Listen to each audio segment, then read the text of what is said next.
What's a red flag at a job interview? I was on a technical interview and two bad things happened. One, they asked me to write a function that returned the color stored at the center point of a display. I discussed with them that there would actually be 4 center points, since the input coordinates are even, but the interviewer said I was wrong. 2, then the interviewer performed a card trick and made me guess how they performed the card trick. At that point, I terminated the interview early and told them I didn't think we were a good match. Story 2. Everyone wears a lot of hats around here, translation. We're going to work you in a way that hasn't been legal since the Emancipation Proclamation. There's plenty of overtime available in translation. If you don't work 50 hours minimum, we will let you go after 3 weeks. Story 3. Someone once asked me, do you know what yesterday was? Tuesday? The answer they were looking for was Michael Jackson's birthday. Yes, it was a job interview. Yes, I was offered the job. No, I didn't accept the offer. Story 4. Unpaid time. Unpaid training internship before you start. Anything unpaid. If you're training, you should be getting paid. Auto use. Using your own car for transport and errands where you don't get reimbursed. If they're using your car and having you write it off on your own taxes, then you're fronting them that money. Plus, you're not getting reimbursed directly. You have to file taxes and get a business expense deduction. That's just cheap and wrong. Story 5. Asking 5 times and 6 different ways. How you handle difficult coworkers. Yes, that means you will have difficult coworkers and no one will do anything about them, but you will be left to flounder because everyone will act like they don't know what you're talking about when you bring it up. Story 6. I had the interviewer state, here, when you arrive, you're expected to work. Thanks for clearing that up. I knew that they were going to be a bit too much. Story 7. When they hire multiple candidates at the same time. Unless there's organizational changes, it usually indicates that there's a high turnover of staff, which is often a sign that there's something dodgy going on. Story 8. Unlimited PTO just means no one uses it because it's a bad look to use it, and using it too much is highly subjective. Then, when you leave, they don't have to pay anything out to you for any unused because you never accrue any. Story 9. So this is a mix of red flag finding and negotiating a higher salary. When you get to the salary conversation in the interview, start asking questions. Obviously, you need to know the range for the role. If you don't know this, ask this. Next, ask them how many people are earning the high end of that number. If they say none, this can be a red flag. Isn't always, but if they have 40 employees and none make the highest amount, you never will. After, ask what is the difference between those who earn it and those who don't. This is your golden ticket info right here. They should give you a list of attributes and qualities they are looking for. It is now your job to sell them on why you most, if not all of those attributes. Chances are you aren't starting at the top, but it'll raise the floor on their bottom line. If you legitimately do meet their standards and they are still only willing to give you bottom dollar, that's the duck off and don't take the job red flag. Unless there is a written and signed salary increase after X time, probably best to run Story 10, a culture of heroic efforts, sacrifice for the company, and overstepping the lines of work/life balance. If you tell me the norm is 50-hour weeks and commend all the sacrifice made for you company, I'm not going to make it through the interview. I work to live. I don't live to work. I'll come in and do great high-level work, but anything over 40 hours better be the exception rather than the rule. Story 11. 1. The interviewer started late. After 30 minutes, I would leave. 2. They take a call during your interview. 3. They don't make eye contact. 4. They talk about themselves. 5. They have a body odor. Story 12. I was interviewed for a management position. The question was how I would increase staff retention. I replied, increase pay to reduce external stress on staff. I was unsuccessful. Story 13. Calling the work environment of family. Thanks, I already have one of those. It's toxic enough. I don't need you to tell me to do it for the family as well. Story 14. Hindsight taught me when I pointed out they got my name, address, and date of join wrong on my contract, and they called me a troublemaker when I asked them to correct it. Story 15. I just wanted to come in and say something to be clear. A red flag does not instantly mean it will be a bad place to work. It is a flag, an indicator. It will very likely be a bad place to work. My last job had a few red flags. Most all have them. But it turned out to be a pretty great place to work. Still had some issues. But had I avoided it, cause of the red flags I would never had known. Story 16. Can you work under pressure? What it actually means, we are understaffed, unrealistic deadlines. One person gets to do everyone's job. No one knows WTF is going on, so you should be able to make something happen out of thin air. Unpaid overtime. Story 17. I had a phone interview where I was asked when I graduated high school. I was interviewing for a marketing role in a medical device company. When I said it was illegal to ask that, they just said, okay, next question. Story 18. Explain a time you had to work with a difficult coworker. Question is normal. 3 follow-ups which are increasingly specific is a red flag. Sorry, my man, but You don't need a new product line manager. You need to clean out those two assholes in operations and bring in a therapist to help rebuild a team from what's left of your mess. Story 19. When they say anything related to the following in the interview or in the job description, fast-paced environment, collaborative environment, hard-working, you will be thinking about your work outside of work, wearing multiple hats, rapidly growing company. Story 20. Minimum is 44 hours a week. Do I receive compensation for all the hours worked above and beyond that number? Got a BS response that was basically no. Just got up and left, and the interview was going great at that point, and I felt like I was going to get the job. Story 21. If the interviewer doesn't give you a clear understanding of the job description, pay, lack of phones and computers, doesn't discuss any kind of training, and always look at the cars in the parking lot and the employee's shoes, this will tell you a lot. Story 22. The interviewer's description of the job contradicts what the advertisement for the job says. Was recently on the job market and applied for an account manager job that was advertised as salary plus commission.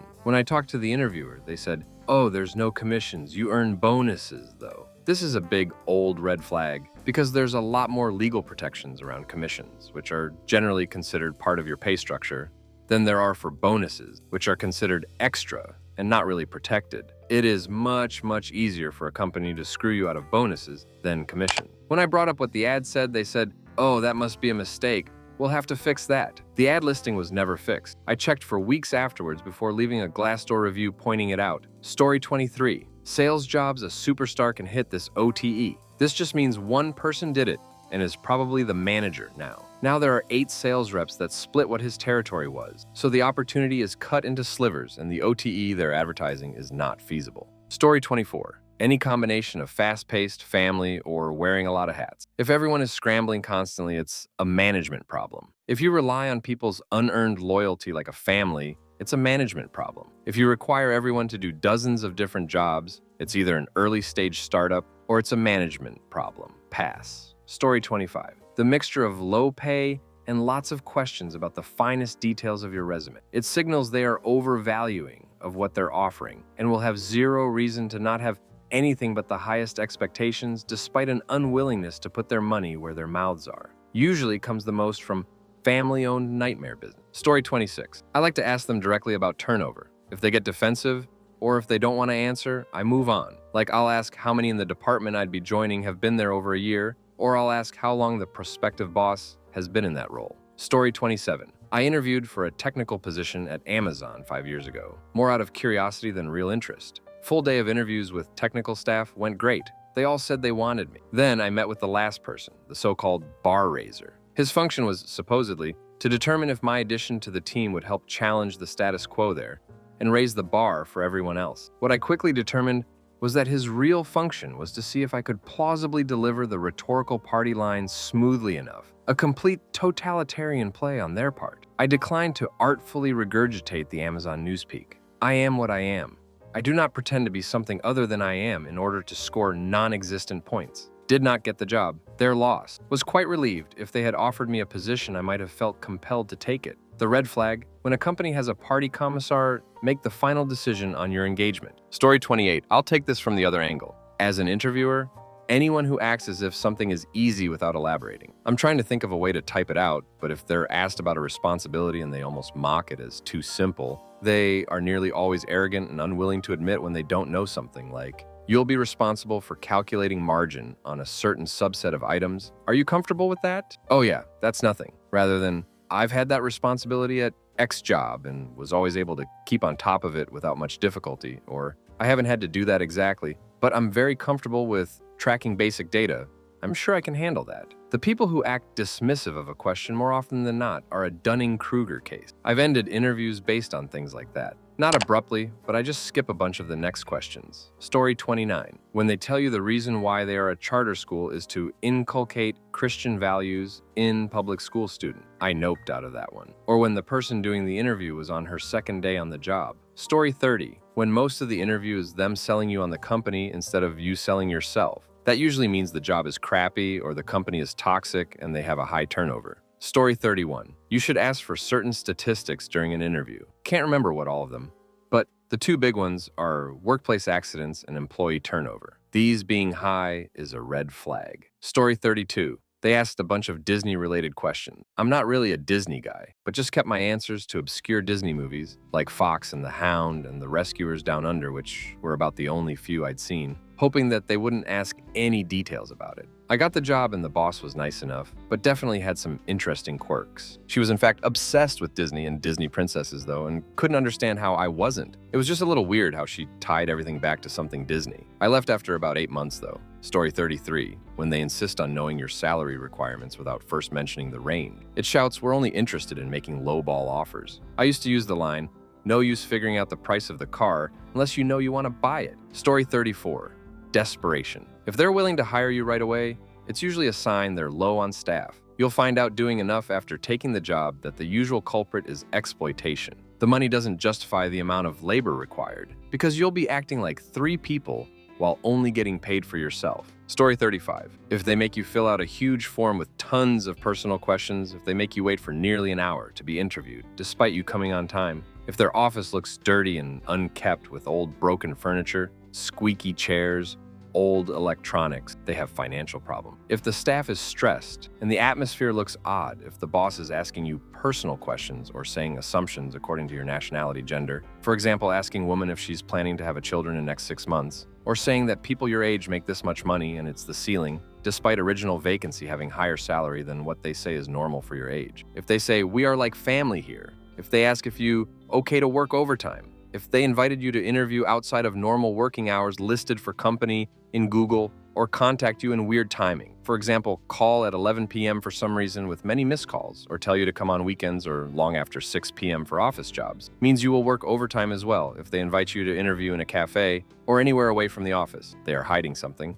If they don't discuss the salary package and what is included in it, if they say that culture is more important than money, or if they give you weird reaction when you ask about salary package. If in the middle of interview, when you start speaking interviewer talk/texts to others, not giving you attention if they belittle your achievements or experience. Story 36. I had an in-person interview where the interviewer asked what my salary expectations were. I have a range that was what I was earning to that number, $5,000. The interviewer literally laughed in my face, then went on a 5 to 10 minute rant, explanation, monologue of how successful they were as a company, ending with, "I'm telling you this because we could afford to pay you that much, but I don't think you're worth it." I've left there, but I was jobless after the startup I was at went under. Other red flags from that interview: showed up 30 minutes late and didn't have anyone looking out for me. I was in an empty lobby. Told me that he doesn't know anything about his coworkers of years because work is for working, not talking.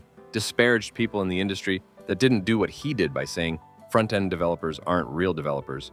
Asked me a technical question and said I was wrong only to repeat what I said in slightly different words as the correct answer. Story 37.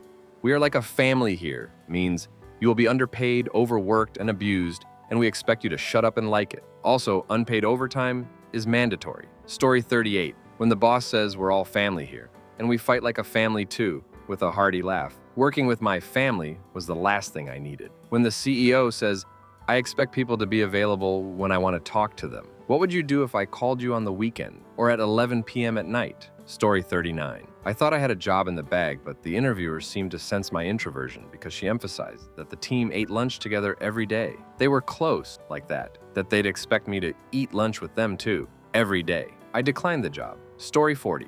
Another from the other side. They would not let me into the post because I filed the background check, because I'm on felony probation for a job working with firearms. Story 41. When you ask them, what is the biggest challenge your team is facing right now? And they give you a defensive non-answer or claim, everything is going great. If they can't be honest about their technical debt or workflow issues in the interview, then they're gonna blindside you with a disaster on your first day. Story 42. Real life example.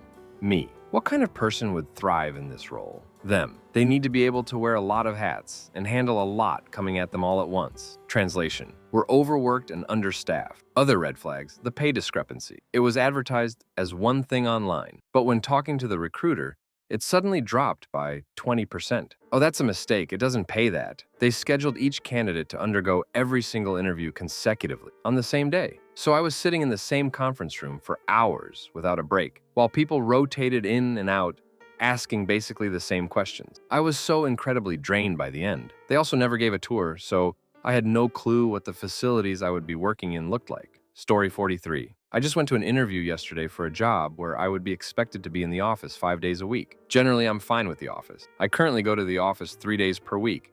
I asked, what if I have an appointment? My doctors are by my house. Can I that day? The answer was that I would need to go to the office before or after the appointment. They don't allow exceptions there because too many employees had appointments.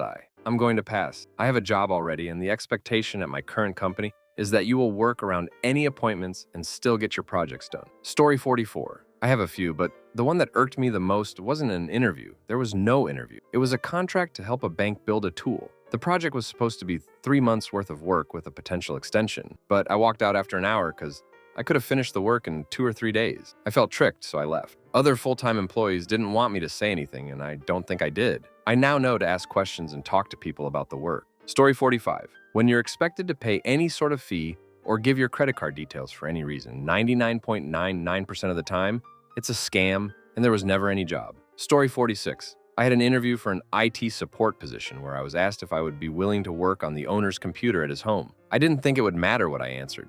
The owner would expect me to work on his home computer. I said no and politely thanked the two that were interviewing me and excused myself. Story 47. Could you start this afternoon? Because since your last interview, your department has had 2 more resignations and a termination, so we really need you to start interviewing replacements immediately. Real interview question, 2011. I declined the job. Another was when, during my second interview, some arrogant schmuck who wasn't there for the first told me they were offering me a position 2 steps lower than the one I had applied and interviewed for, at half the advertised salary band.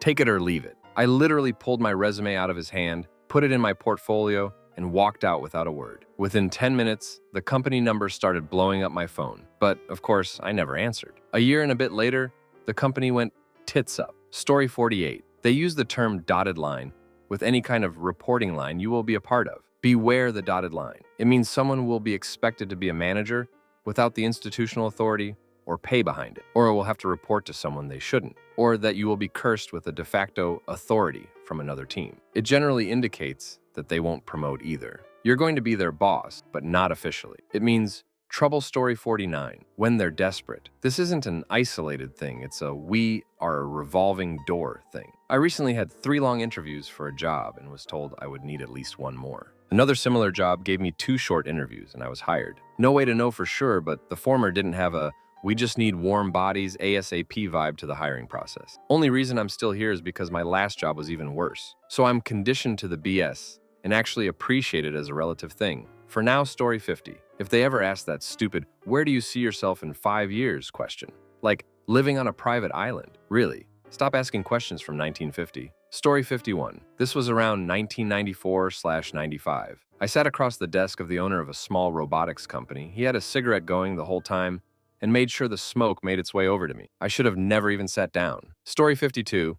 Offering the job and letting you start without ever bringing up HR or an offer letter to sign for employment. Basically, no next steps, just straight to come in and get started. Got offered a job, guy was blushing about great pay and getting sent to seminars all expense paid. Started a day or 2 later, sat down at a computer and was told to get cracking on certain things. Guy I interviewed with said he had deliveries to make and left. I had full access to their back-end web shop, admin rights to backups and accounts, everything. Hadn't met a single other person and was given tasks to start. I was given the keys to the kingdom without signing any paperwork or having training. My IT background was screaming at me that this place was ducked. Walked out after waiting for 3 hours for the guy to return. Story 53. The interview panel is dysfunctional, disorganized, interpersonal conflict on display. The roles and responsibilities of the position are not clearly outlined in the posting or they can't articulate them. The interview is more of a vibe check with little emphasis on skills or qualifications. I once accepted a government job, and on the first day, they told me the supervisor was supposed to be on the panel but got arrested the night before in a to catch a predator type sting. Their condemnation and absolute refusal to offer any excuses for him were green flags though, and the team wound up being pretty great. Story 54. When they talk about the team being like a family, that's not a selling point, that's a warning. Family means unpaid overtime and emotional labor, and no one's allowed to complain about it. Story 55. I just interviewed for a temporary maintenance position last Thursday. Friday, the big boss calls and chats with me for 20 minutes. I accept the offer. First day was yesterday and the maintenance supervisor had ghosted them. He took the keys and left the place a mess. They wanted me to clean it up before hiring someone else. That's a bait and switch. Either getting a new position today or I'm walking. Story 56. It was a small company, and it's an illegal question, I'm pretty damn sure, but they straight up asked me if I was in a relationship. I answered it because I was really wanting out of my then current job. Story 57. Years ago, I had made it to the final round of interviews for an entry-level office job. This interview was conducted by the owner, who opened the interview with having me solve the frogs on a log puzzle. Red flag 1. Weird, but whatever. He also asked if I would be available for regular late evenings while depositing was for a 9 to 5, red flag 2. I honestly, and perhaps stupidly, answered that I might be open to that, but I attend 12-step meetings on certain nights, so I wouldn't be able to work late on these days. Boy, was that ever a mistake on my part. His initial follow-up question was fairly reasonable. Something like, could you still attend work events or meet with clients if alcohol was present? However, immediately after I replied that being around alcohol wasn't going to be an issue, he then launched into a tirade about his dad, how his father had always said he would quit drinking but would then come home drunk a few nights or weeks later, how he found bottles of his dad's liquor in random places around the house, how his father had missed school events and sports games due to his drinking, how his dad's drinking affected his wonderful mother and his siblings, and so on. Like, I felt bad for this guy, but I pretty much assumed my chances at this job were near zero at this point. And I'm certainly not qualified to be a therapist. It was just surreal and sad. Story 58. Some subtle ones. When you are never allowed to be alone with anyone interviewing. Sometimes this is because they're worried an employee will tell you the truth about what working there is like. When you ask what you'll be doing if hired and get different confident answers from everyone, that means 1, they don't know, 2, they don't communicate, and 3, they're pressured to sound confident at all times. To me, nothing is worse than someone confidently wrong. When everyone looks at the boss for permission before answering anything, even personal questions. If there's a weird tension around the employees that might possibly be from fear, it likely is. When you don't get to meet the people you'll actually be working with for. This last one isn't insidious. It just means you have no idea what your day-to-day will look like if hired. Story 59. Someone recently told me not taking a pay cut, someone to work at their location, exudes being money-driven, but hey, you know your worth. What the heck? Who pays my bills? Story 60. When I was in my late teens, I got an interview for cashier job at the gas station that was a 5-minute walk away from my house. Red flag 1. The interview was 30 miles away at a crap hotel. Red flag 2. There were 19 other candidates on site. Red flag 3. The employers decided to bring all 20 of us into the hotel's meeting room at the same time. Red flag 4. One by one, we had to sell a pen. Story 61. As the interviewer, where do you see yourself in 5 years? Doing your job in a position where you answer to me. Working at Google, Facebook, LinkedIn. They didn't know the parent company names. What are you looking for in this position? Making mad bennies, to get my foot in the door, to make enough to get me out of my car and as the interviewee. When they sidestep or say that matter is with our HT team, when compensation such as Heath insurance, wages, or other perks are discussed. When they say they are a tight-knit team or like family, this usually means they are cliquish or very siloed/compartmentalized. When they say they are diverse or a blended work group, that usually means people spend too much time focusing on how different they are from the next person and use it as a weapon. When the shift is stated in the job description on the website, but is missing from the description they hand you, and they keep asking how flexible you are, and if you have kids at home, this means you are getting hired into one shift, but probably being moved to another shift when you're trained. Story 62. When they offer you the job on the spot without asking questions. I applied for a private school teaching job, and when I arrived for the interview, the principal had the paperwork all ready for me to sign. That desperation told me it was a crap job. I told him I'd think about, walked out, and never looked back. Story 63. I got screamed at 3 job interviews over the years. 1.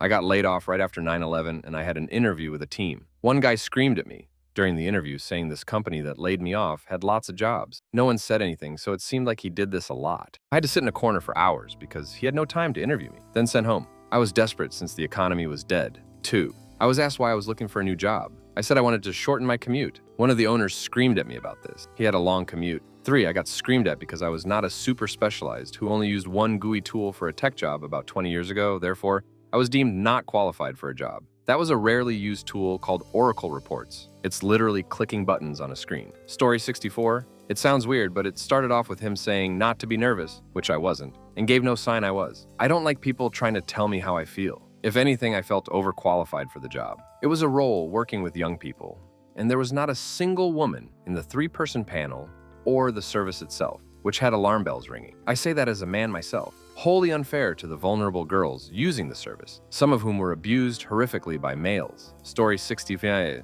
I got asked if I had net curtains, got the job, and was later told He asked everyone, and if you did, then you wouldn't get the job. He was a strange guy, but I'll always be grateful I didn't have net curtains, and he gave me a chance as it started me in my current career and changed my life. Story 66. 3 things from the weirdest one I ever experienced and was offered the job. It was a hybrid Zoom and in-person interview, 1 person across the table, and 2 on screen to my right with a camera. I was turning my head so much to make sure to address and keep eye contact with everyone.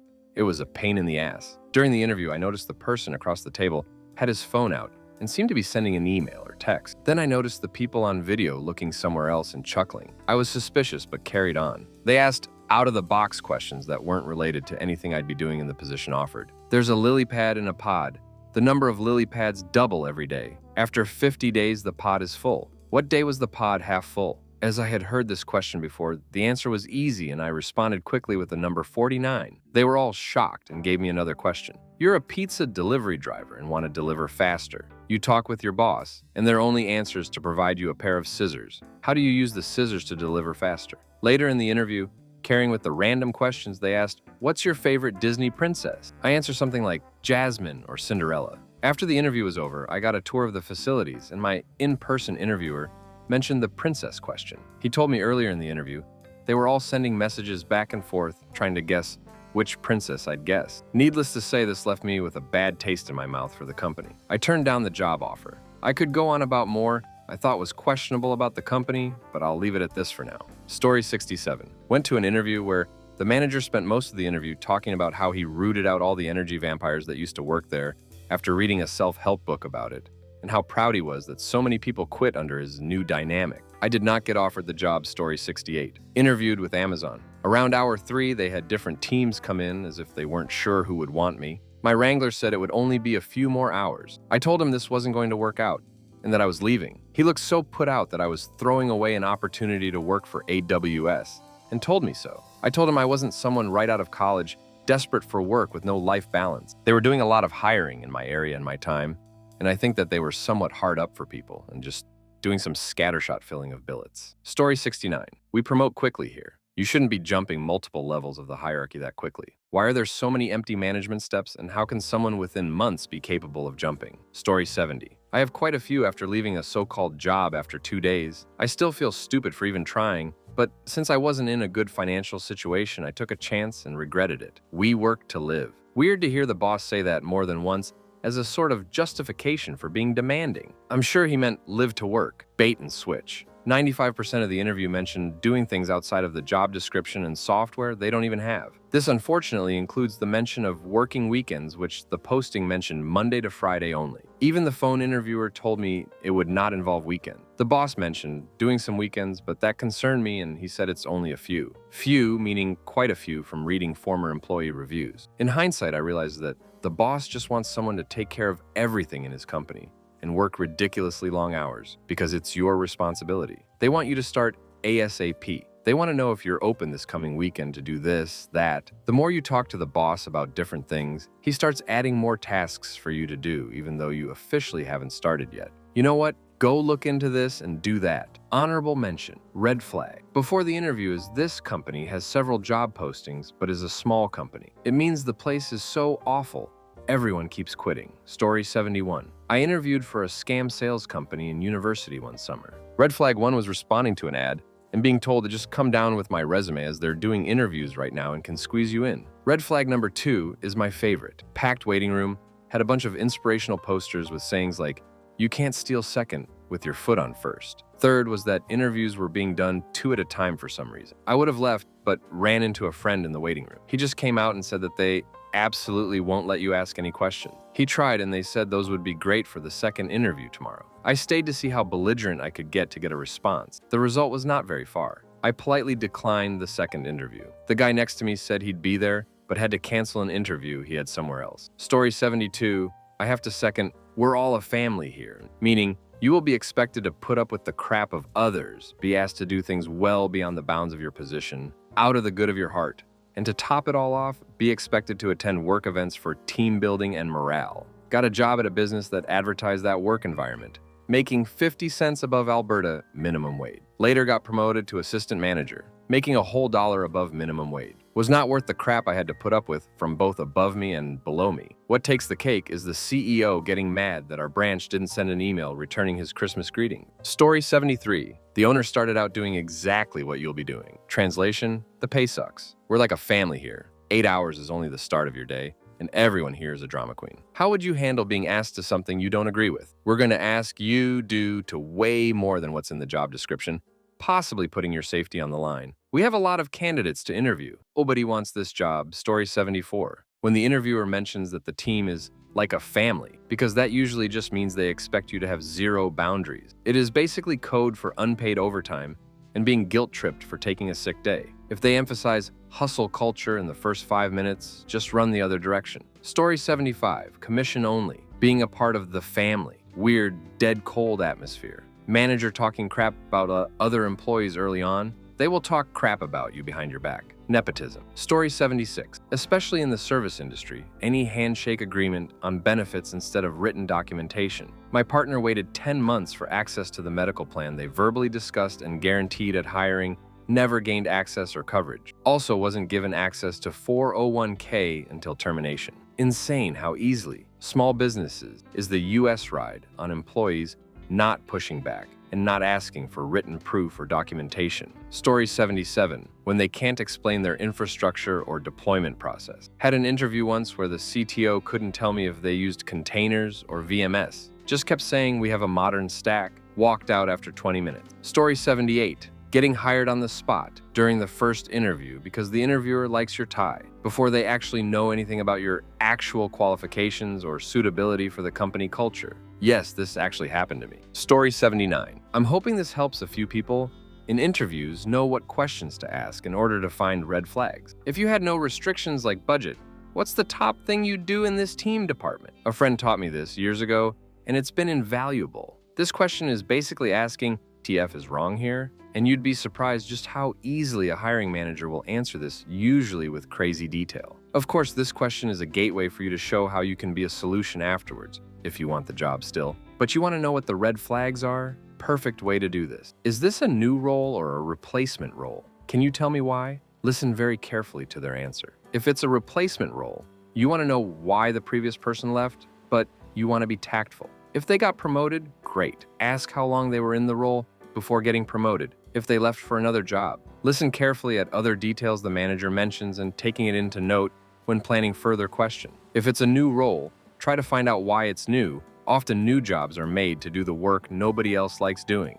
If that's the case here, see if it will also give you a clear pathway to learning new skills, projects that will be valuable for your career in terms of progressing to another role later. Can you tell me how long you and each team member have been here? You want to know if it's a revolving door? Find out the average tenure of employees. You want to know if the manager is on their way out? You can get a gauge based on how long they've been in the role. But this isn't foolproof. You really have to try your best to get a feel on this and not let paranoia get you. I hope this helps someone. Story 80. I asked the interviewer, what do you like about working here? He looked perplexed, like he'd never been asked that before. Good question. Story 81. Anything more than 3 meetings? The first one should be a simple HR screening.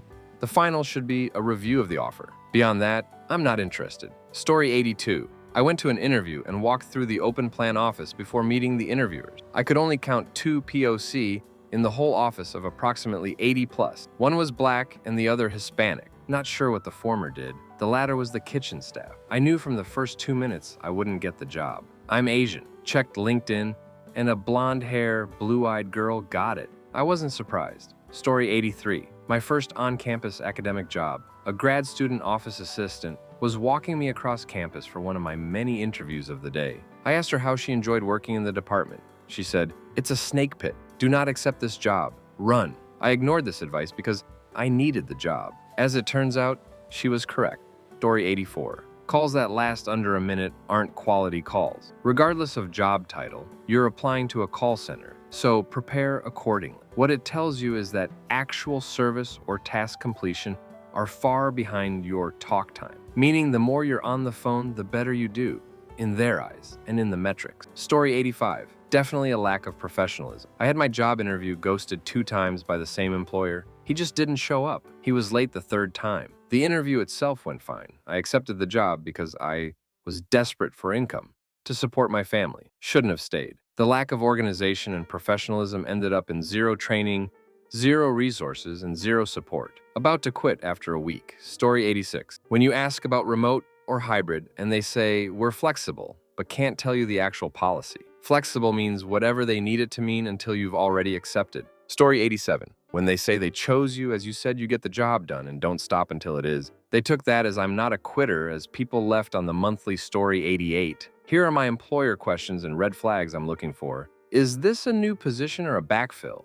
New means growth, green flag. Backfill means turnover. So I need to sleuth out the reason for turnover. How does your company handle professional growth and continuing education, training? Bare minimum is Udemy or plural site. If they struggle with this, it means you do not matter. There is likely no room for advancement without leaving, and raises are probably 3% at best. Green flag is if they set aside time for search study, pay for training and conferences. What does success look like in this role? If they can't answer this, they're so disorganized, they are likely to give you a pip over vibes, not facts. They don't know what they want. Scenario: 2 different department directors come to you with an urgent need, but the team is light-staffed this week due to vacation. How would you handle the urgent requests and priorities? Most answers are fine except for get started and hope for the best. Because at the end of the day, I want to know my manager will have my back, give clear direction, support my career growth, and not be an idiot. Story 89. When your future manager asks if you had a bad manager at any of your previous workplaces, he either takes your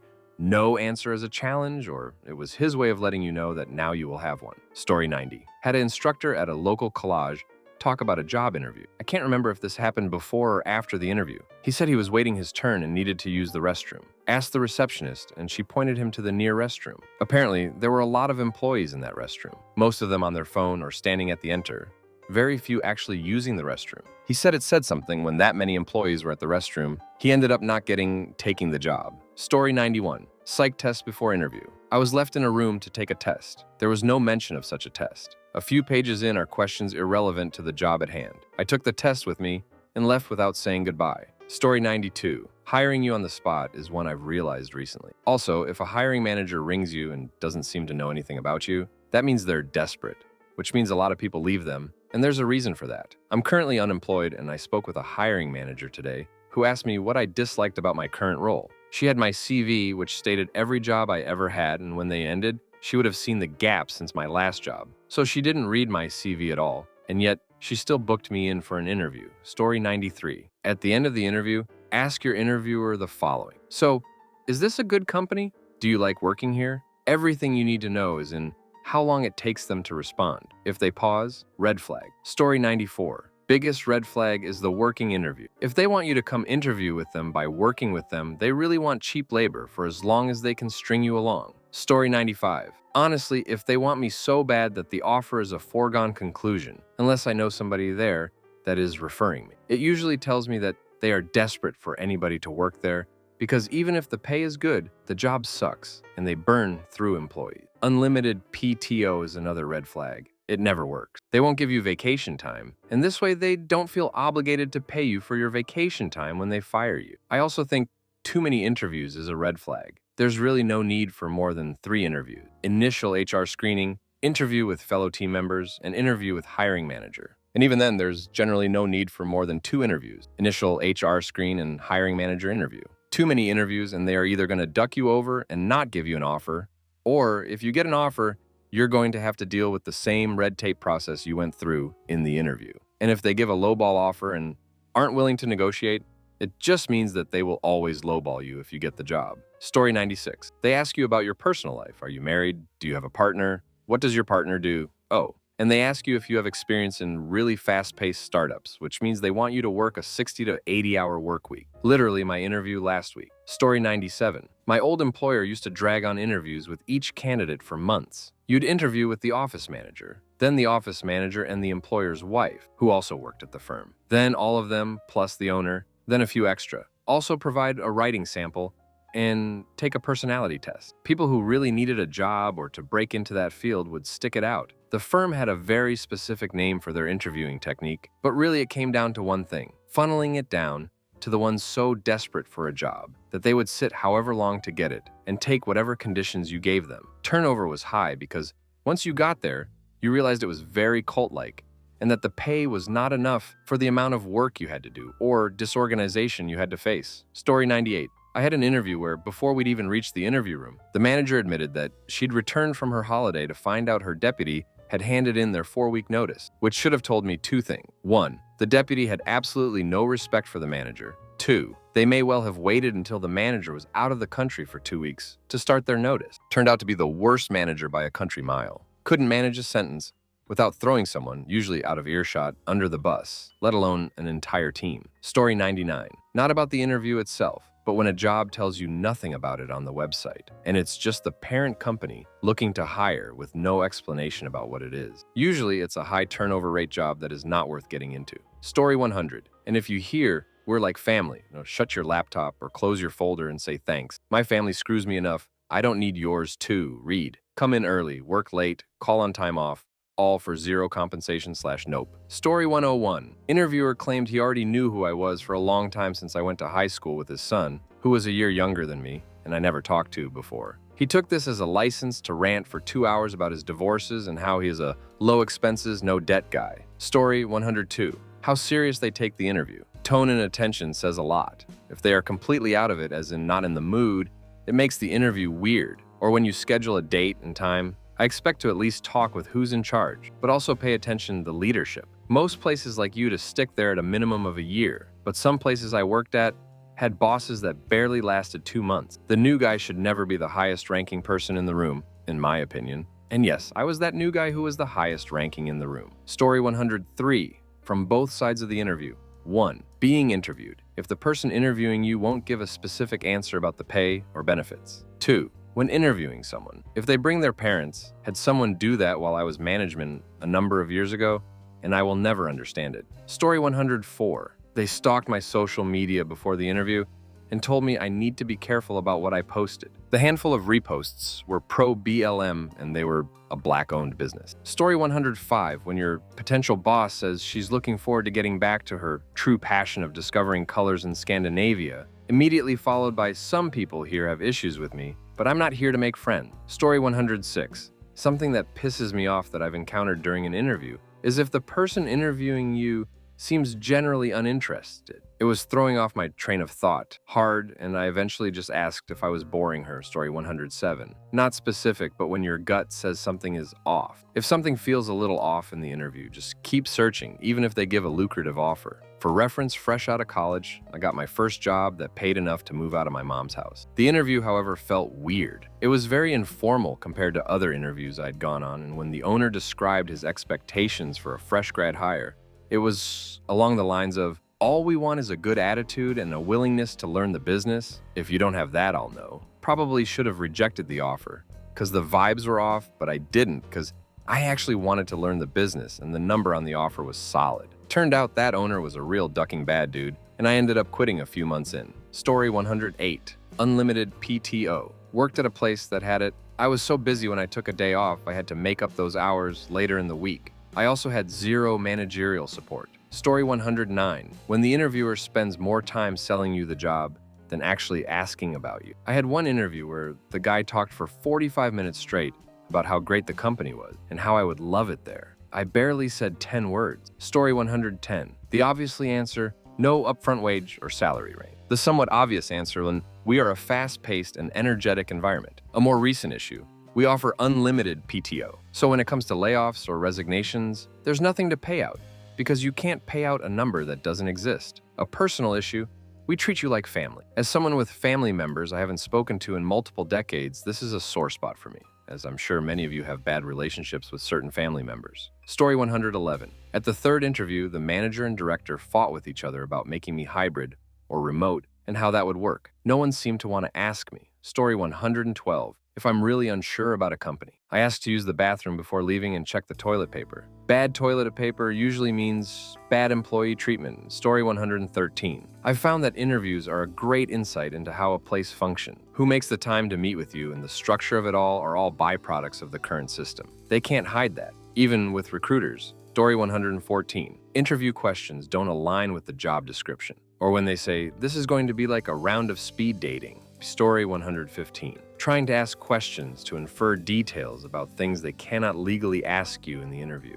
Things that might lead to when or where you were born, if you might be pregnant or planning, etc. Story 116. When they describe the office culture as "we are like a family here," that's usually code for "we have no boundaries and expect you to do extra work for free because family."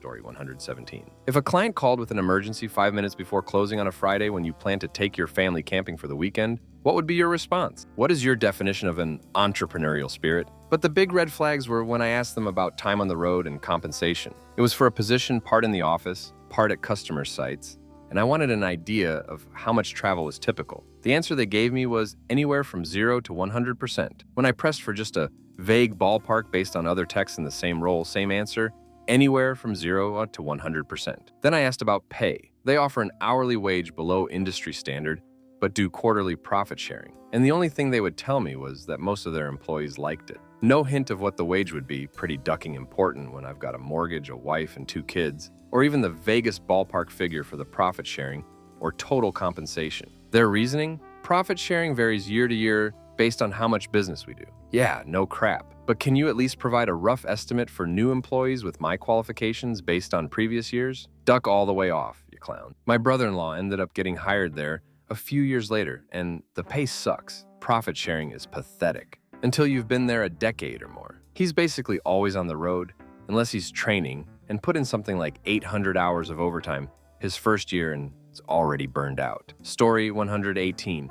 Unlimited PTO. This is such a trap. Not only will you not get to use it without a lot of pressure not to use it, but they never have to pay it out to you. Pretty much only scam companies offer this. Story 119. I went to a job interview where they told me they used AI-enabled driver-facing cameras. So yeah, that. In the same interview, they also said you were expected to come in on the weekends to clean out your truck. I was desperate at the time, so took the job and got a written warning because the camera detected I had blinked too many times, which meant I wasn't prepared for work. Turns out having a robot watching me all day was bad for my mental health, so quit on the spot. So to anyone starting out in the transport industry, avoid driver-facing cameras and e-logs like the plague. Story 120. I once attended an interview where the interviewer didn't introduce himself, and when I tried to ask him his name indirectly, his response was, "I haven't told you my name and you don't need to know it." Story 121.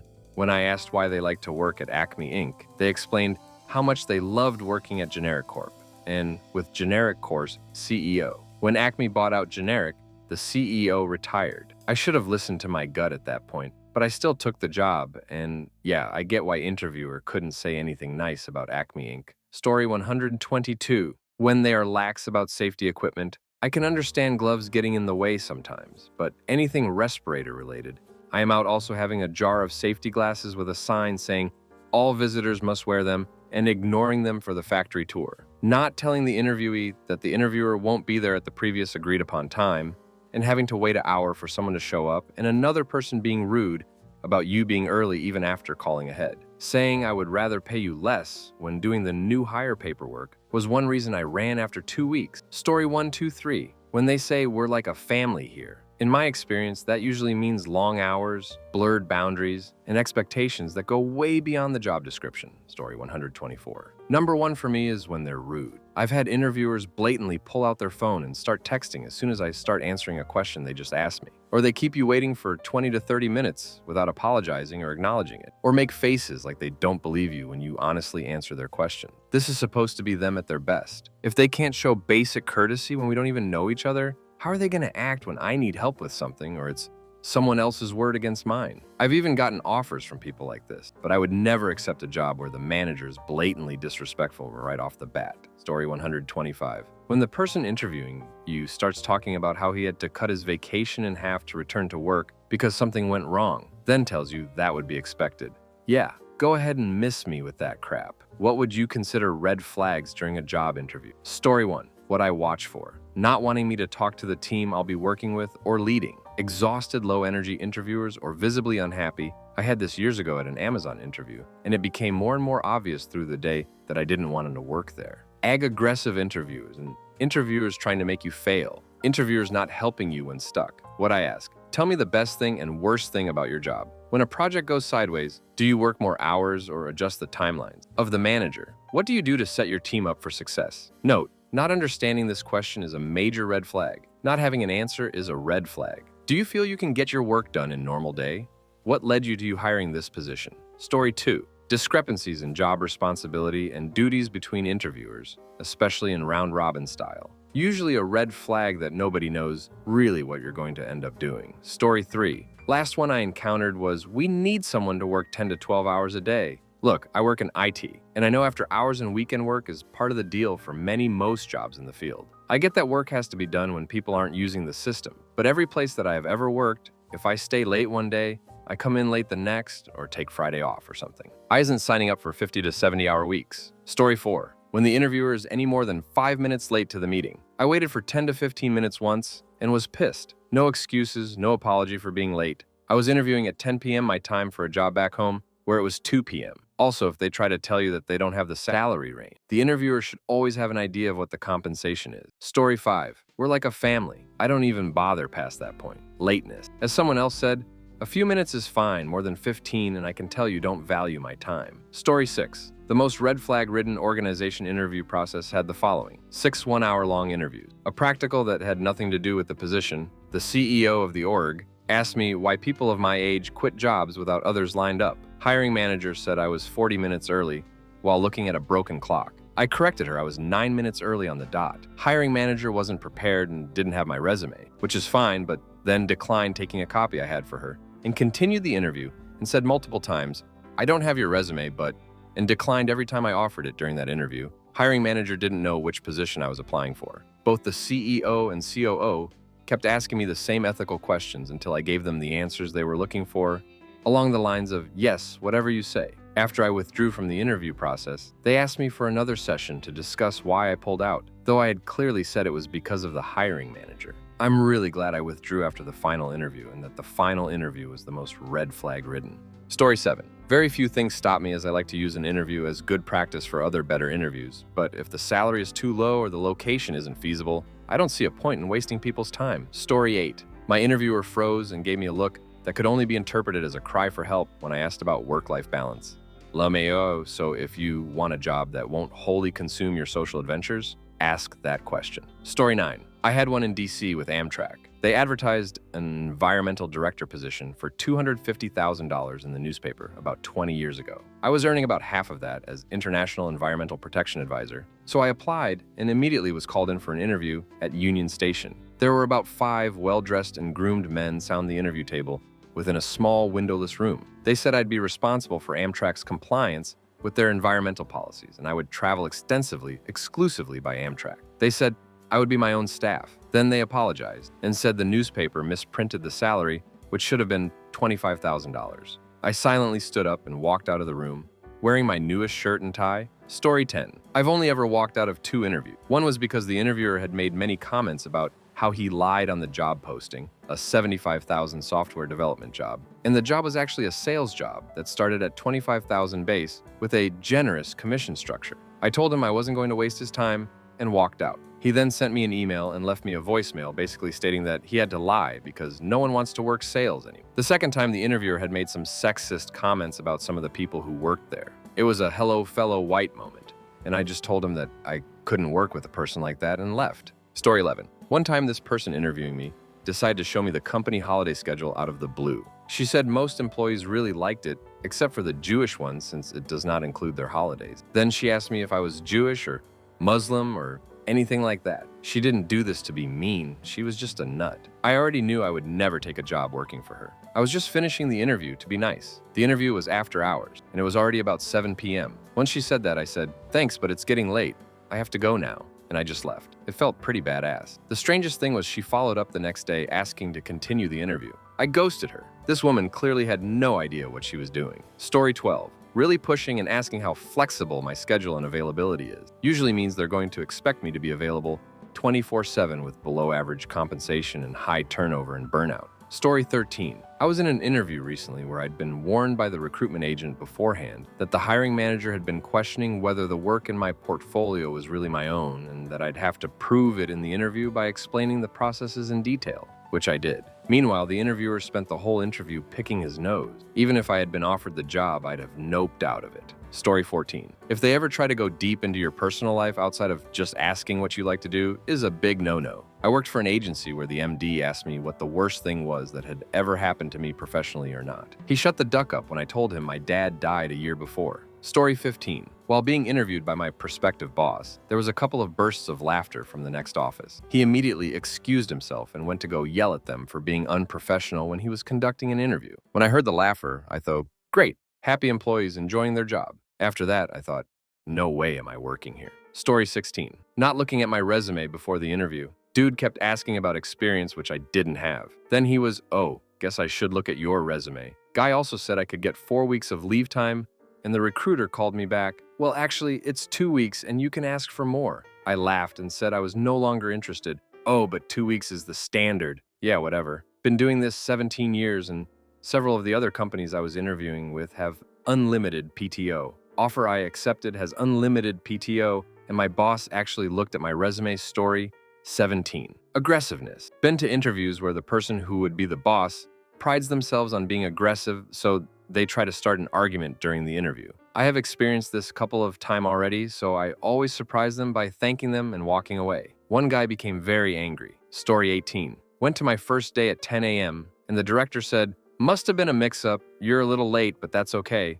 I told him, no, mix-up. The HR director told me 10 a.m. Dude didn't believe me, so I forwarded the email to him right then. Things went downhill from there. Story 19. When you ask questions and they give the answer, they think you want, but with qualifiers. That is if you ask about work-life balance, and they say, if you work hard and are very efficient, most weeks are 40-hour week. Story 20. When they start giving you the nobody wants to work anymore speech while you're trying to get hired, should have just walked on out at that point, but didn't want to give the guy another lazy millennial to complain about. I guess story 21, I once got hired at a job where they did not give me a face-to-face interview. There was no interview whatsoever. And that is the job where I'm currently at. And it's been the longest time I've stayed at one job in my life. Story 22. Last time I was looking to move, an interviewer asked why I was a job hopper. Point blank. I thought that was pretty forward and rude. At that point, I'd been at only 2 companies in my 5 years being out of undergrad and had various promotions within those companies. I asked something witty back like, why try and hire a worker who settles and doesn't strive for more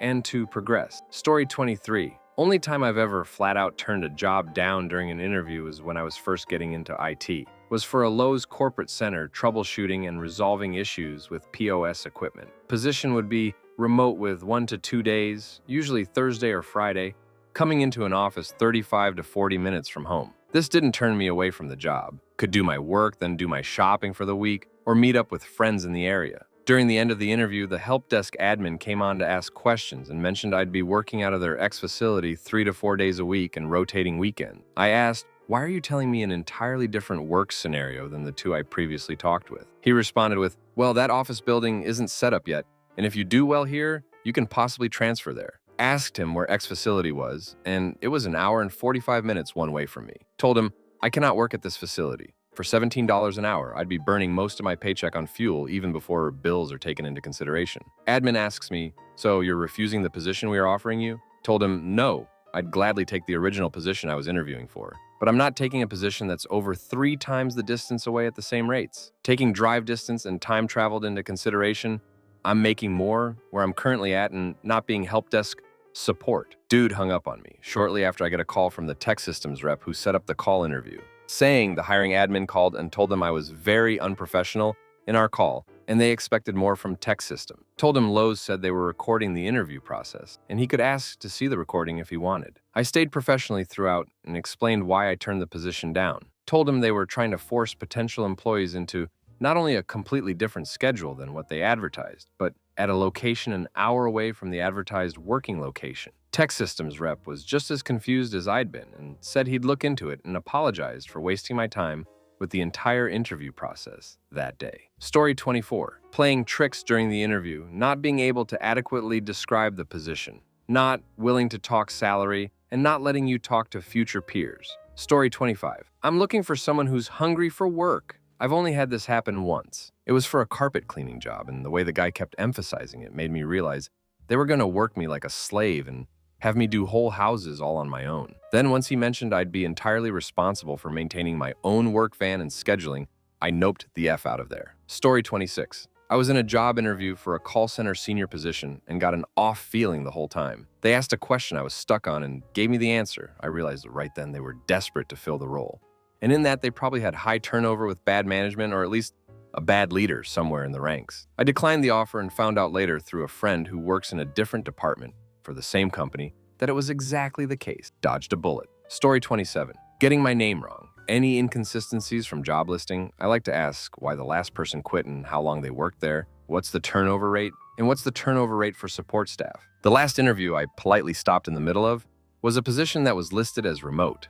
The first thing I said was, I'm only applying because it's remote. The recruiter said, there is an opportunity of remote. After 6 months of working Monday to Friday in person, there is a chance that 2 days a week you can work remote, in that you'll see patients in the field, then can chart from home. I respectfully withdrew my application, and the recruiter asked if I knew anybody else who wanted to apply. Story 28. I have school at night, like just one class, 7 p.m. to 10 p.m. If I sense a job is toxic, I say that I have class to confirm it, and it does confirm, because immediately they're like, ooh, we don't like that. And it's always for a job that seems underpaid from the start, but I can see they will likely ask for overwork. Imagine if someone had dance class at night as a hobby instead of school, and they were like, ooh, because they want you available all the time. Or children, or any other commitments outside of work. Story 29. Applied at regional chain gas station because I hated my current job. Applied online. Submitted my resume as well as fill out their redundant application that asked all questions already answered in my resume. They called and offered an interview the same day. I show up 10 minutes early and was instructed to wait at a table for the manager to interview me. Also asked to fill out a second paper application asking all the same questions again. As I'm filling it out, another girl pulls up a chair next to me, and at first I thought it was the manager, so I perked up and said hello before realizing she also had an application. 2 interviews scheduled at the same time in the same place? A bit tacky, but okay. An employee I hadn't seen yet walked up behind me, didn't say hello or introduce herself, and immediately began asking me the questions I'd already answered 3 times at this point. I was irritated and offended by now, and answered her question by asking her name. Then I introduced myself as she hadn't given me an opportunity yet. She ignores this and asks yet another question about my experience, which was of course also answered in my 3 application. I asked if she'd seen my resume or application. She said no, she's not the manager, and this isn't an interview, it's a meet and greet. I stood up and told the other girl good luck as I put on my coat and walked out. Story 30. Once had an interviewer at Roku try to gatekeep the role, not explain the full scope of it, and ultimately make it seem like I was wasting his time. Interviews are 2 ways. Immediately withdrew my application after it wrapped. Story 31. Hire you on the spot when you don't have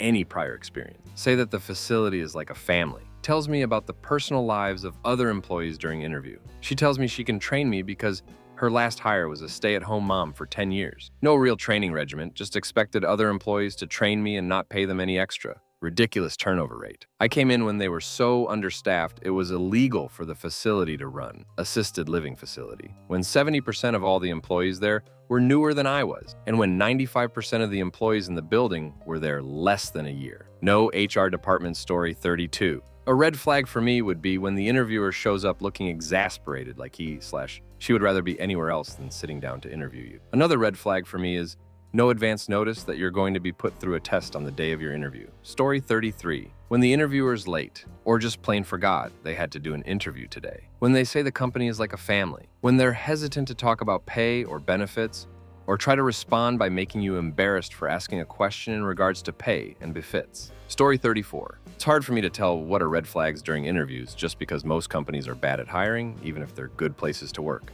Lateness could be a red flag or an indicator that they're busy and really need more employees, which is job security. Taking 3 months to hire could mean they're selective and have great workers. Not being able to describe your day-to-day could mean you'll have the power to set up your own day. Not discussing salary could mean the recruiter isn't able to negotiate your salary, but someone later in the process is. All of these things are bad, inefficient, and frustrating, but I wouldn't feel confident saying any of them are red flags. The only surefire red flag I can think of is if they mention frequently replacing the person in your position. If no one is able to be successful, it means they set everyone up for failure. Story 35. Being late and not apologizing, permitting interruptions and or taking calls, etc. during the interview. If it is a video interview, not asking if it is okay to record, not disclosing said video meeting will be with multiple people in advance, asking canned questions rather than having a conversation. Obviously, not having reviewed my resume, done some background on me before the interview. Being unprepared to answer questions themselves or being defensive.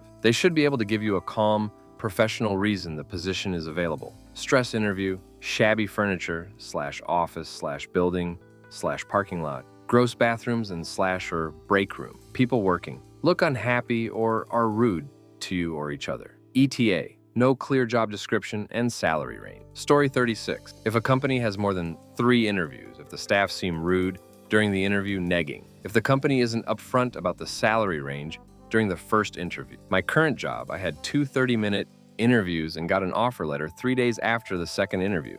I appreciated that they didn't keep asking for more of my time and were quick to make a hiring decision. When I started the job, they continued to respect my time and give me a lot of freedom. Story 37. We're like a family here. Yeah, I isn't get a second family, so I'll take the one I already got at home. It usually just means they'll abuse the crap out of you and try to guilt you into not quitting. Getting hired in the spot is a personal flag. I've never had a good experience at a place where this happened. Story 38. Once I was offered an interview for a position. I wasn't asked about availability, just told a date and time. I told them I was unavailable at that time due to being on a flight to a huge conference for our mutual industry. I also said I was happy to reschedule during another time that day, but I was busy for about 5 hours. Got an immediate email back saying they were withdrawing the interview because they only wanted candidates who were serious about their careers. Dodges that bullet. Story 39. When they don't ask good questions. When it's obvious they did not bother to read over your resume. Misogynistic interviewers have been a problem for me before, especially when other people are in the room who are women and aren't given the chance to speak or ask the candidate question when they go off on a rant. I asked about their top priorities. They started ranting about a certain region. I happen to have really good connections and a relationship with that region, and I told them that, and instead of them picking up that I had a strength in something that is a weakness in their org, they kept continuing to rant about that group. It was very unprofessional and stupid of them not to take my cue that this is an area I could help them with. Interviewers who have a gotcha mentality. I have had to deal with male interviewers like this, who made assumptions about me, and then were quite surprised when my answer wasn't whatever it was that he had assumed it would be, and an answer that he wouldn't like. Story 40. Job descriptions are telling when they are a mishmash of several distinct roles, and they include insulting language like, "This is a A team. Losers need not apply. We work 24/7 here until the job is done." Working around the clock is a lifestyle choice unless you are literally providing critical care to a dying patient. If I go to an interview and they say, "We are a family," it puts my hackles up. I already have one dysfunctional family. I don't need another. Any defensiveness or caginess around salary questions is a big red flag. I'll always put in 100%, and I take client service very seriously. But I'm not a volunteer, and I expect to be paid commensurately for my efforts and my performance. Finally, a lesson I learned the hard way as a much younger woman. Do you have a boyfriend? Isn't just an illegal question in the US. It's often a sign that your interviewer is a total creep. Story 41. Here's a twisted thing big tech companies would do. They asked you irrelevant questions, and if you asked them how that's related to the job, they considered it as a positive. Or they asked you something that there's no way you would know the answer, but somehow you answered it correctly. They know you are being coached for the interview. Red flags. Company has overspent on hiring. Ask yourself why. Story 42. 1. Interviewers more than 5 minutes late. 2. We work hard to play hard. 3. Stupid questions like, "What's your favorite animal?" 4. More than 2 interviews. If it's like 6 or 7 interviews, you're just wasting time. It shows me that your company isn't efficient. 5. Interviewer asking technical questions but clearly isn't familiar with the job. Story 43. I have an Irish Gaelic name that could belong to either a male or a female. Walked into the interview and the first thing out of the guy's mouth was, "Hey, I was expecting a man." It only went downhill from there, since it became quickly obvious that he had no interest in hiring a woman. Story 44. My biggest tell is looking at the other people working there. Are they happy? Do they look pissed off? Are they huffing and sighing like they can't wait to get out of there? Bad sign. Are they happy? Are they energetic? Good sign. Bad sign. When they call you back in for several very long interviews. That is a place that doesn't value your time. I once interviewed at a place 4 times for over an hour each time. They hired me. And guess what? I left after a week because it was obvious to me they had no boundaries. Luckily, I had interviewed at a few other places and I got another offer while I was maneuvering my way through the mountains of paperwork that nobody could explain to me. I told them yes, went in and quit, and never felt bad about it. Story 45. I don't trust applications that say, "What was your birth gender?" And some even say, "Do not list your legal gender, list your birth gender." The only point is to omit certain people and discriminate. The employer doesn't need to know what a person was assigned at birth, especially if they have legally corrected their gender and had 100% of sex correction operation. The employers are not the applicant's doctors. Story 46. I don't disagree with anything folks have posted here. I think it depends on what your goals are, what you're looking for, and where at in the process you are. For example, are your goals to get interviews for practice, to sharpen your skills? If so, who cares they're late? If you're using them to benefit and further your interview skills. Are you looking for a company in desperate need of you? They may be stretched thin and honestly were late because they're doing the job of 2 to 3 people. And as a net result, they may show you more favor if you still interview well, just for waiting. Are you at the phone screening phase? Well, they're calling several others and just gauging if you meet the basic qualifications of the job and are of no reflection of the people you'll actually work under. Over the past 1.5 months, I've done roughly 50 interviews to sharpen my skills, gauge the market, and get a higher paying gig to leverage for my personal goals completely separate from work. If they're late, it's noted, but I don't care because I'm there for me. And either way, I still benefit from the interaction. It's not a marriage, and you can walk away at any point. There's so many options out here if you're highly skilled that you're literally cherry picking. But you also have to be on point, interview-wise, to do that. And typically, the best way to be good at interviews is practice. Story 47. Work hard, play hard, / fast-paced environment. We will underpay you and expect 10 to 30 hours of overtime regularly. We're a family. We will expect loyalty to us, but will not reciprocate. Also, we don't appreciate our employees having healthy boundaries. How do you handle bad language? We are emotionally, mentally, verbally abusive, but we'll blame it on you being too sensitive, open, collaborative, self-driven. We won't respect your boundaries and will micromanage you until you break. Self-starter. We have no idea what this position entails, and we're trying to fill this after we drove off the last person. Bad-mouthing. Anyone. Literally anyone. Their predecessor, the person who used it to fill the job you applied for, their team. Hello, toxicity.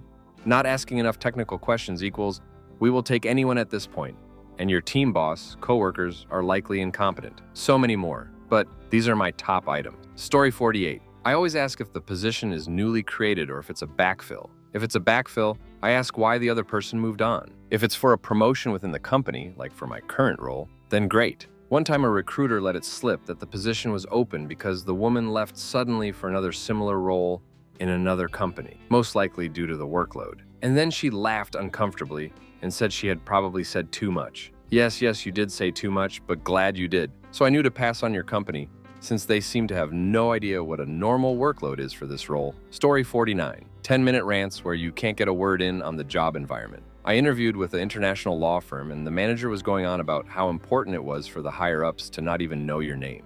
Because once they do, it's because your team screwed up or something like that. It was a big red flag for me. Fancy big-shot lawyers who make a lot of money, much more than you or I would. They can't have their time wasted. Logically, I get it, but mistakes do happen, and it shouldn't be an environment where you go to work every day knowing that you are just hoping no one knows your name. Story 50. Asking me how comfortable I am with duties completely unrelated to what I applied for. If I applied for a desk job, then no, I'm not trying to drive a truck. Story 51. Here's one that might come up late in the interview stage or when wrapping up the offer. It's a subtle one. A few years ago, I mentioned that I'd give my referees a heads up to expect the hiring manager's call. The hiring manager said they never took up references, giving the reason that you can't get any useful information from them. Mind you, they were part of a larger organization that almost certainly had a policy of taking up references, which makes me wonder how they were able to blow it off. Of course, I thought it was great because it got me from A to B faster, but in the back of my mind, a yellow flag ticked up. After working there for a year, I finally found another job and left. I say finally, but it was the longest year of my life. By that time,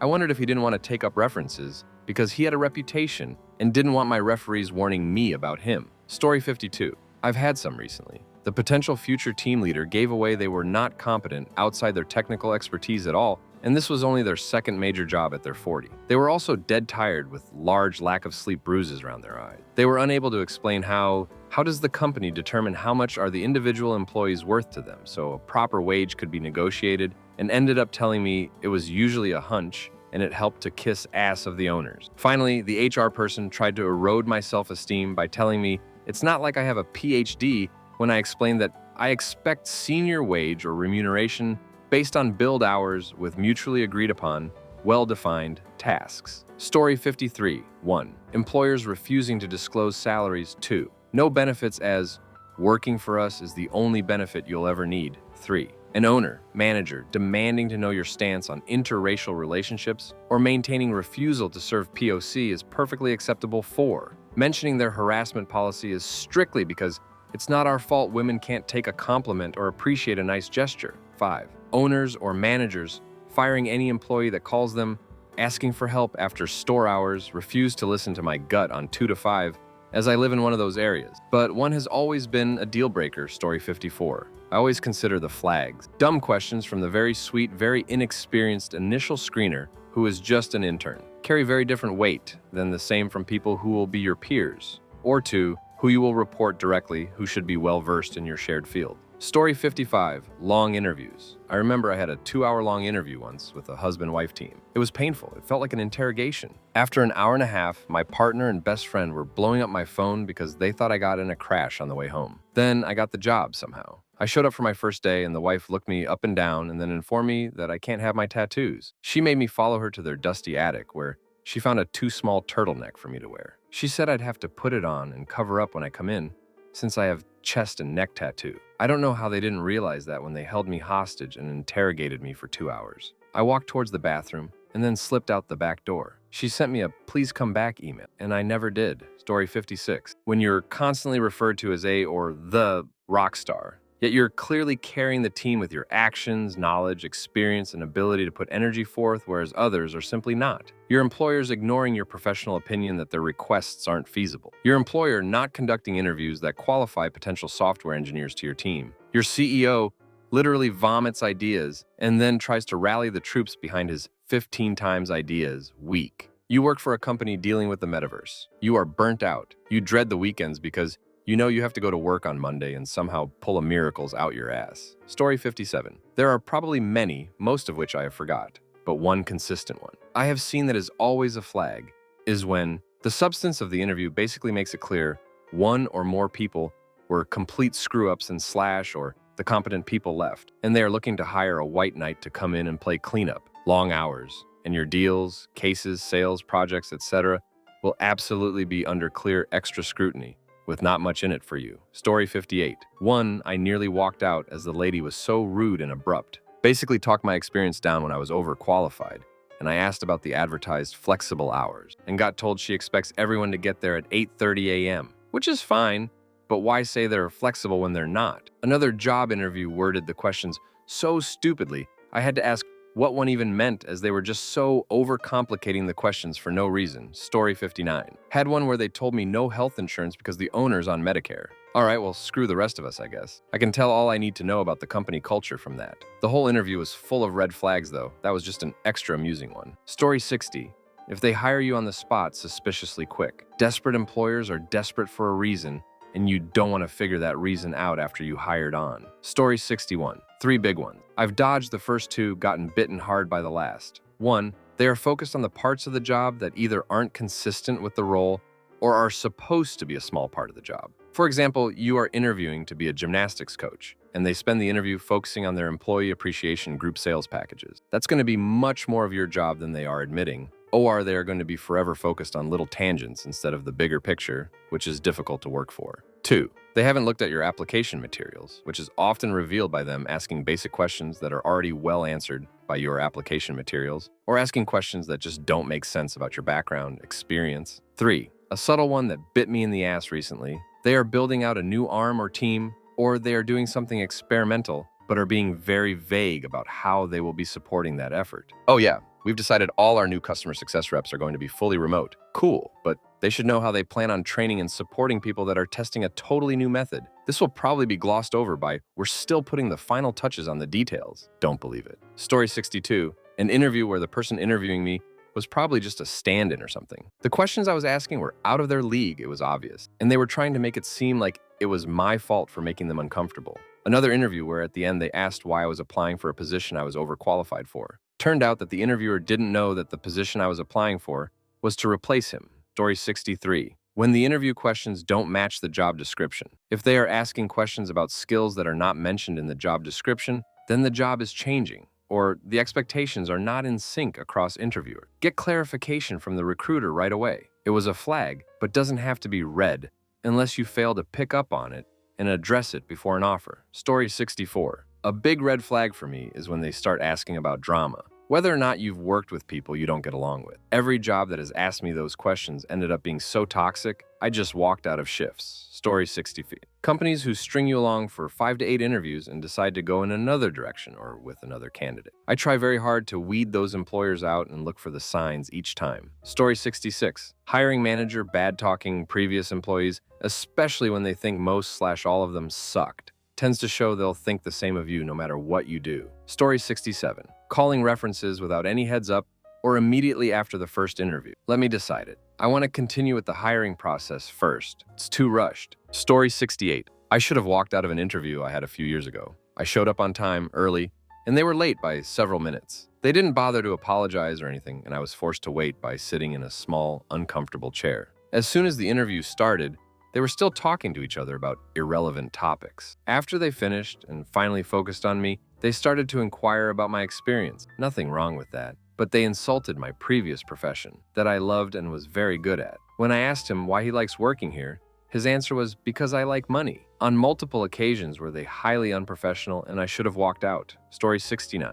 One I've encountered more frequently recently. The posted salary range is higher than what the interviewers believe it to be. Seriously, if the posted range is $100,000 to $120,000 and the interviewer gives the range as $60,000 to $80,000, yeah, that's the kind of red flag that has one saying bye. I've seen it posted multiple times. Recruiters believe this kind of outright lying is acceptable because they can't get anyone to interview for the actual salary. Story 70. I've been on so many interviews as a graphic designer where the clueless interviewer would bring up their company's website and demand, how would you redesign this website?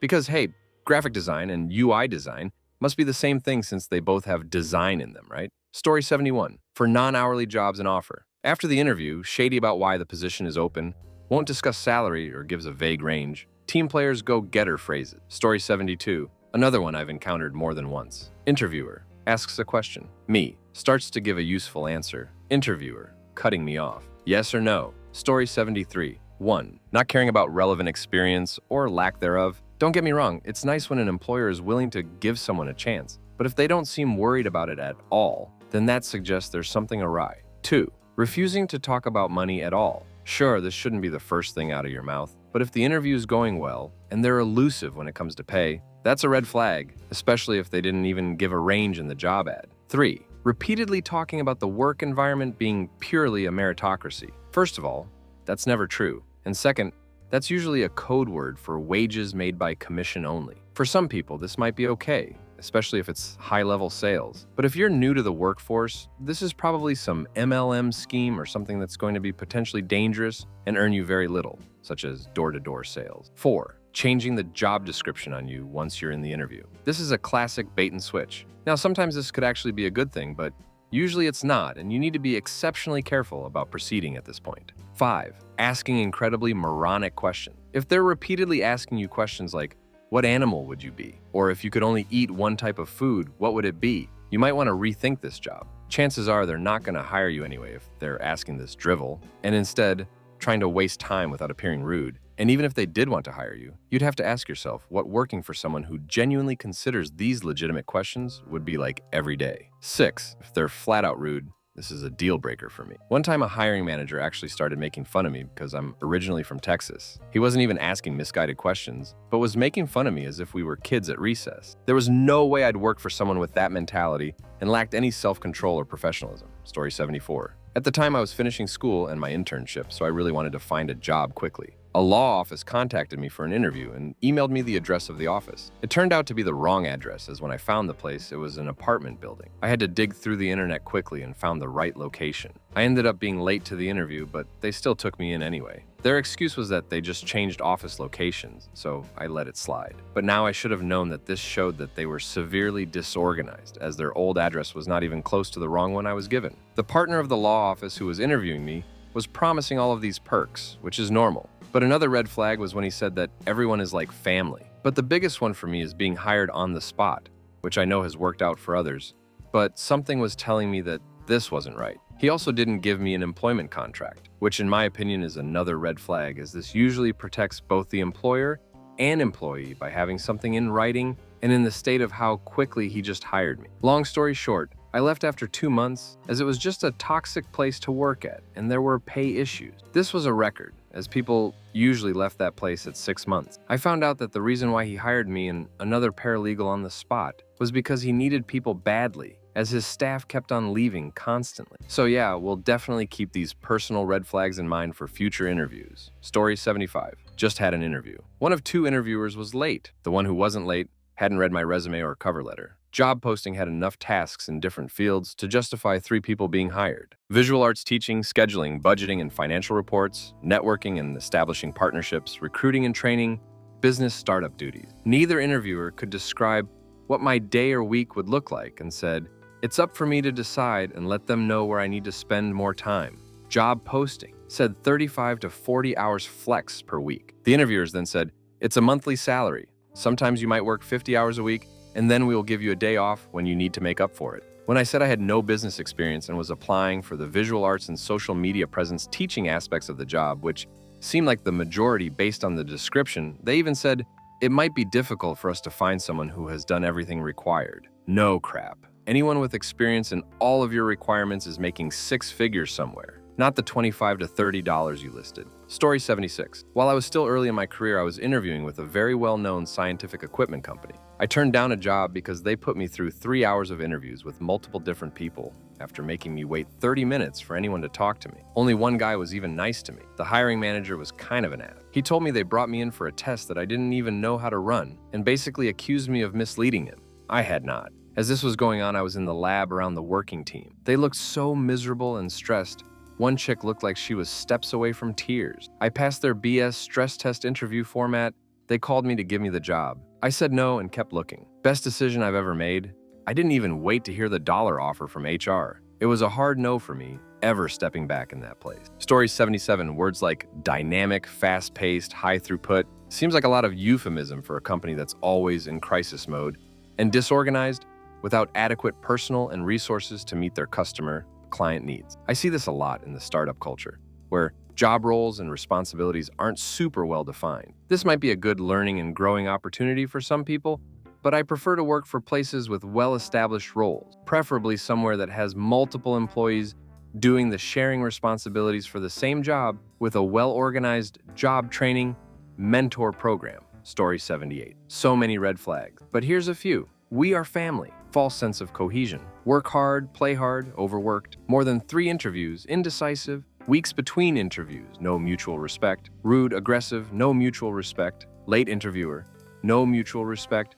If virtual, camera off, no mutual respect. New interviewer, well noticed, no mutual respect. Presentation or project, sorry, no free consulting. Surprises not in description, not transparent. Story 79. One big one is group interviews with other applicants. I had one for a call center type job with a huge group of people. This place was one red flag after another. Unpaid training, a tour of the center where everyone yelled into their phones, pictures of big commission checks on the wall, and how they were one big family. Nope, nope, nope. The other is how you see them treat others. If they're rude to the receptionist, other staff, and you, nope, out of there. Story 80. For me, it had to be the time that the interviewer was late, didn't know who I was, and had to ask, how TF did she know to even Zoom call me, or why?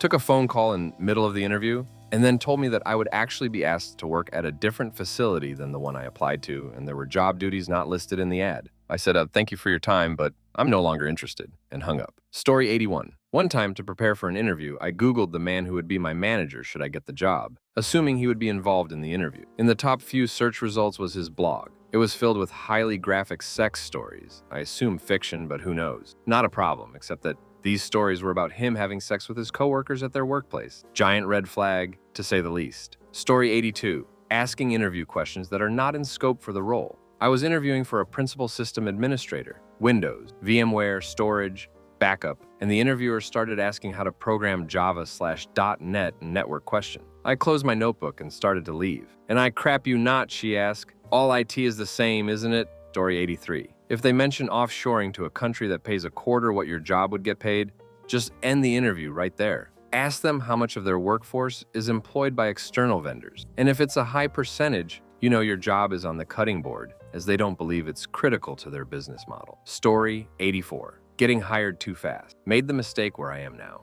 And regret it. Director position. And it's like one quick call and you're in. Then on day 1, the COO asks me how I'm going to fix all their issues. And I'm like, dude, I don't even know anyone's name yet. Story 85. Just recently had an interview for a $25 per hour job. Everything was going great until one of the interviewers let it slip that it was $15 per hour plus tips. They claim it always comes to $25 per hour though. Story 86. It wasn't during the interview, but after during lunch. Everyone I spoke with during the interview was glued their phones during lunch, responding to text messages and answering email. Oh, thank you. Story 87. I usually ask what the hours are like. Last time the lady said people usually stay 12 hours, I said I wasn't interested. I knew I'd be guilted until fired for leaving after 8 hours. Story 88. Any job that is desperate for employees is absolutely a red flag. If you are getting a job offer on the spot after one interview, then maybe check Glassdoor before accepting. Story 89. When your tasks are listed and one says, and other duties required of you, as in, we're going to dump extra tasks and responsibilities on you and still pay you the same. Story 90. When I asked to see where I'd be working, they can't identify a specific place. Usually this means they know and they think it's a lousy place that will make me not take the job. And if I do take it, I'll show up to find it's a rotten office that used to be a closet or a cube in the middle of a big cube farm. When, with no prompting from me, they start telling me about how stable the company is, flush with money. Either this means it's not stable at all, and they want to convince me otherwise, so I'll take the job, or it is stable, but only because the company is run by tightwads who will underpay me and overwork me, and they don't want me to realize that before I'm committed. When they call me to come in for a third round of interviews, this shows that they're indecisive. I have taken such jobs, but knowing what I was getting into. When I come in for one round of interviews and there are multiple separate people for me to talk to and they each ask me the same question, as if I hadn't talked to the other people. This shows that they don't talk to each other, and if I take a job there, I will have to try to do my work without appropriate input from coworkers. And I'll sometimes find that all my effort is pointless because someone else was already doing it but didn't tell me. The only time I ever slammed on the brakes and halted the interview, they first made a point to tell me, when I hadn't asked, how profitable the company was, that it had made $1 billion of profit the previous year, and then when it got to talking about compensation, they were trying to pay about half what the position was worth, saying that their business area pays less than other businesses, and I can't expect to earn as much with them. I told them that was an insult, given that they'd just given me the lecture about how profitable the business was, stood up, and walked out. I've since met people who worked for that company, and from what I hear, I dodged a bullet by not working for them in Story 91. This may be a bit controversial, but when they hand you a written or computer test prior to your actual interview, it's a waste of time because I was never told about any pre-test before my interview, and I feel like it can be discriminatory because I've taken a job where others didn't take a test, but I did. Why do I need to take a test for a position that you're going to ask me hundreds of questions about anyway? Maybe I'm not the best at taking tests, but I can show you and explain to you my skills and experience way better than I can write answers to them on a piece of paper. In my opinion, if they hand you a test before they actually interview you, make sure you hit them with hundreds of questions regarding the test you just took and ask why you're taking it in the first place. Story 92. From someone who has had multiple jobs at once and worked 17 years, the biggest red flags are these, we are like a family here, meaning if you think you are going to add to this dynamic, you won't. You are here to fill a spot and leave. We're just using you. We have no interest in making you feel like a part of this family. Don't say anything to the other employees, meaning whoever said this is not a fair employer/manager. They play favorites. They throw an immense amount of work on others. They underpay you and want you to keep quiet so that everyone else who is being treated unfairly won't catch on and start asking questions. And of course, a high turnover rate of employees. There's always that. Story 93. The second to last interview I did, there were 5 people in there and only the supervisor spoke when she wasn't required to. It was round robin set list of questions. I asked how the office climate was, and she was all, I'm not unhappy, I guess. We have Christmas parties. They also asked multiple times if I was able to come back from work on time and said all complaints would be directed to me and I'd have no backup. They didn't hire me, which I was quite fine with. They hired their temp at the time. However, I met the girl who got hired there another cycle later and found out that there was a bully in that office and the supervisor was sympathetic but ineffectual at dealing with it. Story 94. Red flags I've experienced. Interviewer gossips about staff members. A sign of poor management. Interviewer leaves in the middle of interview or is late. A sign they don't respect you or your time. Interviewer says, we are like a family. A sign you will be backstabbed and treated like crap, but expected to stick together. Interviewer won't state the starting pay. A sign you won't be paid well. Interviewer expects you to work for them for a long time without paying livable wages. A sign you will be taken advantage of and treated poorly. I would only accept the job if absolutely necessary to live. Be very cautious though. Story 95. If they say the place is like a family or something equally asinine, means they expect utmost loyalty from you, with a willingness to go above and beyond, with no expectation of additional compensation, come in on days off, etc. Of course, that only goes one way. They're not going to go above and beyond for you. Also, the always fun crap of not wanting to hire someone who is just there for the paycheck. Karen, no one wants to sit here and get cussed out on the phones trying to sell people satellite TV. Every single sucker sitting in that call center is just there for the paycheck. Story 96. I've found that when interviews are more like interrogations, it's a massive red flag of a toxic work environment. The interviewers are skeptical of everything you say. They treat you like an outsider. They don't trust you. They treat the interview like a one-side conversation in which they dictate everything. Instead, a good company will have interviewers treat you like how a normal human being would interact with any person who they've just met in a non-work setting, like at a party, at a volunteer event, etc. Story 97. We have on-site parking. Confirm there is no wait list and it's free. We provide work from home equipment with the ability to work from home. Ask how many days per week, etc. I had this from one job. It wasn't lying to me as such, just withholding info. Turned out parking had a wait list and was paid. WFH equipment was given full shebang, 2 monitors, laptop, etc. Turned out WFH was not a thing. I left after 4 weeks. Ask more in-depth questions. I really regret wasting minutes of my one life on them. Story 98. From the person applying for jobs now, the biggie for me is when one person asks me a question, I answer thoroughly, and then the second person asks me the exact same question, and he looked like he was getting ready to go out and play basketball wearing a hoodie. From the person giving the interview perspective, the biggies. When I asked what drew you to apply for this position, it's located near a metro stop. Then there was also the woman who pulled out a crayon to take notes and stuck it in her ear. Story 99. I had a manager during an interview who wanted to discuss the fact that I missed a week and a half of work when I was sick with COVID a little too much. I mentally checked out of the interview about halfway through. A friend of mine told me that out of the 3 open positions they were trying to hire for,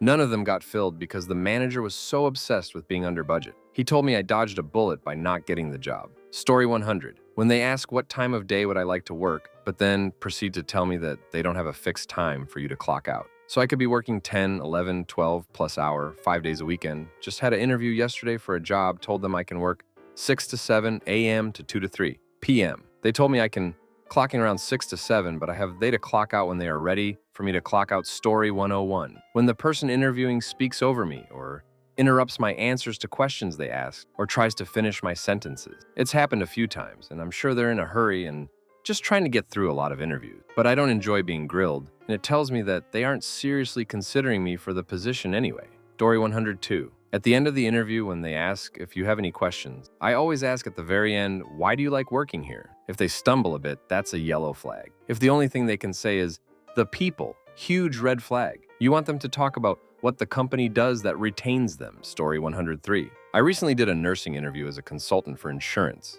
I crap you not, 90% of the questions were how you would handle verbal abuse, heavy workloads, and coworker conflict, with specific examples from the organization. I just got offered the position and am a bit reluctant to take it. Story 104. Being told, we just throw you into the fire, after asking about training. It was engineering related, and this was during my pre-graduation job search. I don't know what performance results they were expecting using that method. I was about to graduate college and had 0 experience. Story 105. My number 1 is shocking simple. I ask in every interview, tell me about a time you made a mistake at work and how you corrected the situation. Believe it or not, there are people who will say, I've never made a mistake or I can't think of one. I call bullcrap. You're not coachable. Story 106. I turned up to an online interview expecting to speak to 2 senior members of staff. When I went into the meeting, there were at least 12 people in there. All had roles within the school, but I wasn't notified and hardly any of them spoke. That was a solid no for me. Story 107. Not something I consider a red flag,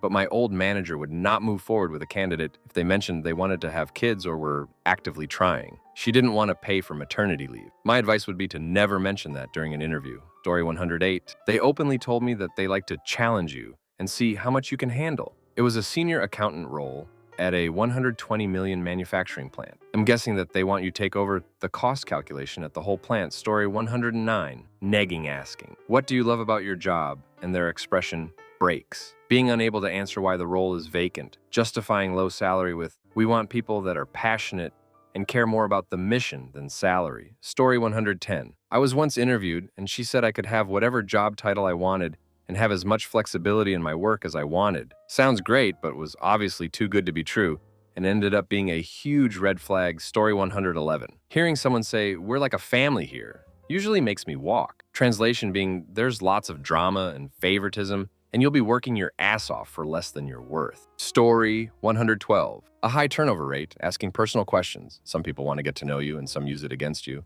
Or the whole, "We are family, like Karen, no, we are not." Story 113. Asking detailed questions about the company. You haven't worked there yet. Minimal description of duties, not being upfront about pay, the whole point you are interviewing. Story 114. The fact that the company that interviewed you just fired thousands of people with an email, or just didn't tell you face to face. I'm looking at you, and you know who you are. Story 115. Not offering to go over benefits and detailed pay breakdown until you walk into the office for your first day. Talk about bewildered. I very quickly declined the offer.